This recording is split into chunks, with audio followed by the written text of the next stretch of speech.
नमस्कार। आज हम भारतीय इतिहास के उन पन्नों को पलटेंगे जहां लड़ाइयों ने देश की कहानी को एक नया मोड़ दिया। मतलब भारत के कुछ प्रमुख युद्ध। नमस्कार। हाँ, ये वो घटना है जिन्होंने सिर्फ सरहदें ही नहीं बल्कि यहाँ की सियासत, समाज और पहचान को बिगाड़ा है। बिल्कुल। हमारे पास कुछ ऐतिहासिक लेख और एक विषय पर तो कोशिश रहेगी कि उनसे जो खास बातें निकलती हैं उन पर बात करें। हाँ, देखते हैं कि प्राचीन काल से आधुनिक समय तक ये लड़ाइयाँ क्या कहानी कहती हैं। तो चलिए शुरू करते हैं ये पड़ताल। हो सकता है कुछ युद्धों के नाम अनसुने हों या कुछ जाने पहचाने युद्धों के नए पहलू सामने आए। बिल्कुल। तो सबसे पहले कहाँ चले? वैदिक काल। ऋग्वेद में जिक्र आता है दशराग्य युद्ध का। हाँ, दशराग्य युद्ध ऋग्वेद के 7वें मंडल में इसका वर्णन है। हाँ, 10 राजाओं का युद्ध। ये थोड़ा बताइए इसके बारे में। हाँ, ये परुष्णी नदी मतलब आज की रावी नदी उसकी किनारे हुआ था।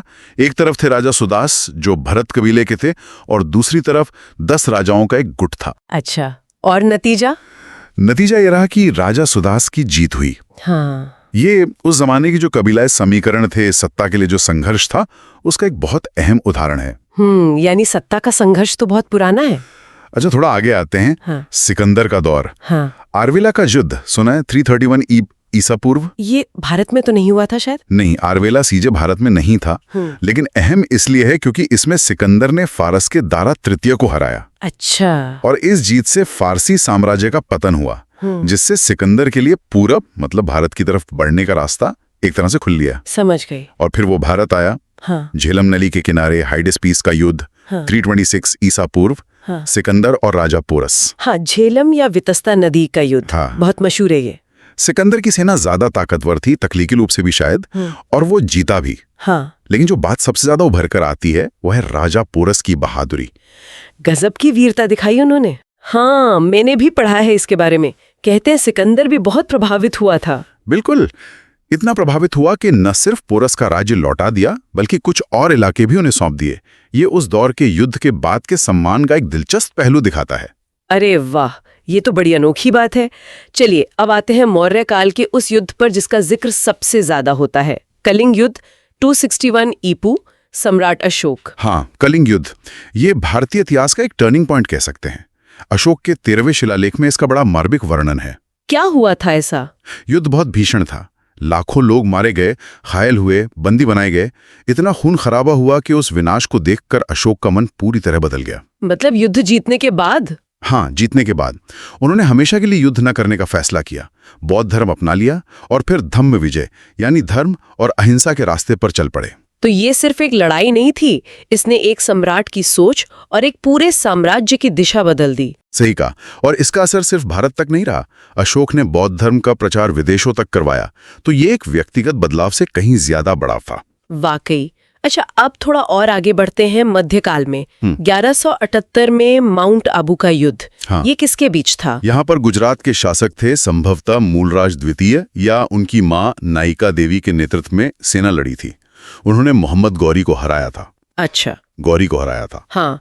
ये भारत में गौरी की पहली बड़ी हार मानी जाती है। उसके हौसले पस्त हुए था कुछ समय के लिए, लेकिन वो रुका नहीं। इसके बाद तराइन का मैदान बहुत अहम साबित हुआ। पहली लड़ाई 1191 में। हाँ, पहला तराइन युद्ध। इसमें पृथ्वीराज चौहान तृतीय ने मोहम्मद गौरी को बुरी तरह हराया। गौरी घायल होकर भागा था मैदान से। राजपूतों के लिए ये एक बड़ी जीत थी। लेकिन कहानी यहाँ बदली। अगले ही साल 1192 में तराइन का दूसरा युद्ध। हाँ, और इस बार नतीजा बिल्कुल उलट गया। गौरी पूरी तैयारी से आया था और उसने पृथ्वीराज चौहान को हरा दिया। और ये हार सिर्फ पृथ्वीराज की हार नहीं थी। इसने कह सकते हैं उत्तर भारत में तुर्की शासन की स्थापना का दरवाजा खोल दिया। ये भारत के इतिहास का एक बहुत बड़ा मोड़ था। और तराइन का तीसरा युद्ध भी हुआ था शायद बाद में। हाँ, 1215 में वो इल्तुतमिश और यिल्दिज के बीच हुआ था। उसने दिल्ली सल्तनत को और मजबूत किया। दूसरे तराइन के बाद एक और लड़ाई का जिक्र आता है, चंदावर का युद्ध 1194। हाँ, चंदावर। इसमें गौरी ने कन्नौज के राजा जयचंद को हराया। इससे गंगा यमुना के दोआब में तुर्की सत्ता और फैल गई। गौरी की इन्हीं जीतों के बाद फिर कुतुबुद्दीन ऐबक ने दिल्ली सल्तनत की नींव रखी। और अब वो मैदान जहां एक नहीं 3 बार इतिहास का रुख बदला गया। पानीपत। बिल्कुल, पानीपत। पहली लड़ाई 1526 बाबर और इब्राहिम लोदी। हाँ, बाबर और दिल्ली सल्तनत का आखिरी सुल्तान इब्राहिम लोदी। 21 अप्रैल 1526। बाबर की सेना तो कहते हैं कम थी। हाँ, संख्या में कम थी, लेकिन बाबर के पास नई चीजें थी। एक तो तुलुगमा युद्ध नीति। तुलुगमा वो क्या थी? मतलब सेना को अलग अलग हिस्सों में बांटकर दुश्मन को घेरना, दाएं से, बाएं से, बीच से, और सबसे बड़ी बात, तोपें और बारूद का इस्तेमाल। अच्छा, तोपें, ये तो उस वक्त बहुत नई रही होंगी यहाँ। बिल्कुल, लोधी की भारी भरकम सेना इसके लिए तैयार नहीं थी। बाबर की तोपों और रणनीति ने युद्ध का पासा पलट दिया। लोधी मारा गया और भारत में मुगल साम्राज्य की नींव पड़ी। फिर आया पानीपत का दूसरा युद्ध 1556 में। हाँ, 5 नवंबर 1556। इस बार एक तरफ थे युवा मुगल बादशाह अकबर, जिनकी तरफ से उनके संरक्षक बैरम खान लड़ रहे थे, और दूसरी तरफ थे हेमचंद्र विक्रमादित्य। हाँ, वही। हेमू बहुत ही काबिल सेनापति थे। अफगानों और मुगलों के खिलाफ उन्होंने लगातार 22 लड़ाइयां लीती थीं। कुछ समय के लिए दिल्ली पर कब्जा करके विक्रमादित्य की उपाधि भी ली थी। 22 लड़ाइयां, अरे वाह। फिर इस युद्ध में क्या हुआ? युद्ध में हेमू का पलड़ा भारी था। लग रहा था कि वो जीत जाएंगे, लेकिन तभी अचानक एक तीर उनकी आंख में लग गया। ओहो। वो बेहोश होकर हाथी से गिर पड़े, सेना में भगदड़ मच गई और बस जीती हुई बाजी हार में बदल गई। अकबर की जीत हुई और इससे मुगल साम्राज्य को भारत में स्थिरता मिली। किस्मत का खेल देखिए। और फिर पानीपत की तीसरी लड़ाई 1761, ये तो बहुत विनाशकारी मानी जाती है। हाँ, 14 जनवरी 1761 अफगान शासक अहमद शाह अब्दाली और मराठों के बीच। मराठा सेना का नेतृत्व सदाशिव राव भाऊ कर रहे थे। इसमें मराठों की हार हुई थी, है ना? हार नहीं, भयानक हार हुई थी। मराठों के कई बड़े सरदार, हजारों सैनिक मारे गए। ये मराठा इतिहास का एक काला दिन था। इस हार का असर क्या हुआ? मतलब दूर तक क्या प्रभाव पड़ा इसका? असर बहुत गहरा था। मराठों की जो महत्वाकांक्षा थी पूरे उत्तर भारत पर छा जाने की, उसको बहुत बड़ा धक्का लगा। वो शक्तिहीन तो नहीं हुए पूरी तरह, पर बहुत कमजोर हो गए, और इसका फायदा आगे चलकर अंग्रेजों को मिला। अच्छा, मुगल काल में पानीपत के अलावा बाबर ने और भी लड़ाइयां लड़ी, खानवा, चंदेरी, घाघरा। हाँ, बाबर को लगातार लड़ना पड़ा अपनी सत्ता मजबूत करने के लिए। खानवा का युद्ध 1527, उसने मेवाड़ के ताकतवर राणा सांगा के खिलाफ लड़ा और जीता। राणा सांगा, वो तो बहुत वीर माने जाते हैं। बिल्कुल, उनकी हार से राजपूतों की संगठित शक्ति को झटका लगा। फिर चंदेरी 1528 में मेदिनी राय को हराया, और घाघरा का युद्ध 1529 बिहार और बंगाल के अफगानों के खिलाफ था। घाघरा युद्ध की एक खास बात भी है शायद। हाँ, ये युद्ध जमीन और नदी, मतलब घाघरा नदी, दोनों पर लड़ा गया था। ये भारत में इस तरह का पहला बड़ा युद्ध माना जाता है। दिलचस्प। अच्छा, हुमायूं के समय में भी काफी उतार चढ़ाव रहे। शेरशाह सूरी के साथ उसके युद्ध, चौसा और कन्नौज। हाँ, हुमायूं का दौर मुश्किलों भरा था। चौसा 1539 और फिर कन्नौज या बिलग्राम 1540, दोनों में उसे शेरशाह सूरी ने बुरी तरह हराया। कन्नौज की हार के बाद तो उसे भागना पड़ा था शायद। बिल्कुल, भारत छोड़कर भागना पड़ा। करीब 15 साल वो भटकता रहा। इसी बीच शेरशाह ने सूर साम्राज्य चलाया, जो प्रशासन के लिए काफी मशहूर हुआ। लेकिन हुमायूं लौटा था फिर। हाँ, 1555 में उसने मछीवाड़ा और सरहिंद की लड़ाइयां जीती और दिल्ली पर फिर कब्जा किया, लेकिन ज्यादा दिन राज नहीं कर पाया। कुछ ही महीनों बाद उसकी मृत्यु हो गई। फिर अकबर का लंबा दौर आया, उसमें हल्दी घाटी का युद्ध 1576 बहुत प्रसिद्ध है। महाराणा प्रताप। हाँ, हल्दी घाटी। ये युद्ध अक्सर महाराणा प्रताप की वीरता और आजादी के लिए उनके संघर्ष के प्रतीक के तौर पर ज्यादा याद किया जाता है। मतलब कोई निर्णायक नतीजा नहीं निकला, कह सकते हैं। युद्ध के मैदान पर तो मुगलों का पलड़ा भारी रहा, लेकिन महाराणा प्रताप ने कभी हार नहीं मानी। उनका संघर्ष मेवाड़ की आजादी के लिए जीवन भर चलता रहा। वो और उनका घोड़ा चेतक दोनों वीरता के प्रतीक बन गए। सही कहा। अच्छा, उसी दौर में दक्षिण भारत में क्या हो रहा था? तालीकोटा का युद्ध 1565। हाँ, तालीकोटा या राक्षसी तंगड़ी का युद्ध। ये दक्षिण भारत के इतिहास में बहुत अहम है। इसमें एक तरफ था शक्तिशाली विजयनगर साम्राज्य। हाँ, कृष्णदेवराय वाला साम्राज्य। बिल्कुल। और दूसरी तरफ थी दक्कन की 4 सल्तनतें, अहमदनगर, बीजापुर, गोलकुंडा और बीदर। इनका एक संयुक्त मोर्चा था। और नतीजा विजयनगर के लिए विनाशकारी रहा। उनकी बुरी तरह हार हुई। इस युद्ध ने दक्षिण के सबसे शानदार साम्राज्यों में से एक का लगभग अंत कर दिया। वहां की पूरी राजनीति बदल गई। अब शिवाजी महाराज की बात करें। मराठा शक्ति का उदय। प्रतापगढ़ का युद्ध 1659 काफी चर्चित है। हाँ, प्रतापगढ़। इसमें शिवाजी ने बड़ी चतुराई से बीजापुर के ताकतवर सेनापति अफजल खान को मारा था। ये उनकी हिम्मत और रणनीति दोनों का सबूत था। इससे उनका दबदबा बहुत बढ़ गया। और पुरंदर की संधि 1665। पुरंदर की संधि तब हुई जब मुगल सेनापति मिर्जा राजा जयसिंह ने शिवाजी पर भारी दबाव डाला। इस संधि में शिवाजी को अपने कई किले मुगलों को देने पड़े और औरंगजेब के दरबार में जाने के लिए भी सहमत होना पड़ा। ये शिवाजी के संघर्ष के उतार चढ़ाव को दिखाता है। मुगलों में आपस में भी तो लड़ाइयां हुई थी सिंहासन के लिए, शाहजहां के बेटों के बीच। हाँ, उत्तराधिकार की युद्ध सामूगढ़ 1658 और देवराई 1659 की लड़ाइयां बहुत अहम थीं। इनमें औरंगजेब ने अपने भाइयों, खासकर दारा शिकोह को हराया और मुगल बादशाह बना। इसका क्या असर पड़ा? असर ये हुआ कि औरंगजेब जैसा कट्टर और महत्वाकांक्षी शासक गद्दी पर बैठा। उसने साम्राज्य का विस्तार तो बहुत किया।